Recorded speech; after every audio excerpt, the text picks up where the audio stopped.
থাইল্যান্ডের ব্যাংককে জাঁকজমকপূর্ণ আয়োজনে অনুষ্ঠিত হলো মিস ইউনিভার্সের ৭৪তম আসর। বিশ্বের অন্যতম এই মর্যাদাপূর্ণ আসরে বাংলাদেশ থেকে অংশ নিয়েছিলেন তানজিয়া জামান মিথিলা। এদের সঙ্গে হাড্ডাহাড্ডি লড়াই করে তিনি জায়গা করে নিয়েছিলেন সেরা ৩০-এ।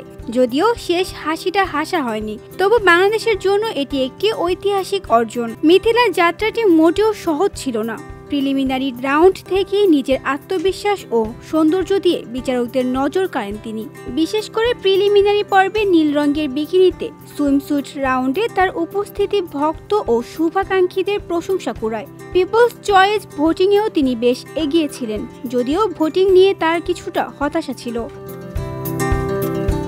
তবে ১২২ দেশের সুন্দরীদের ভিড়ে সেরা ৩০-এ জায়গা করে নেওয়াও কম গর্বের বিষয় নয়। মিথিলার এই অর্জনে উচ্ছ্বসিত তার ভক্তরা।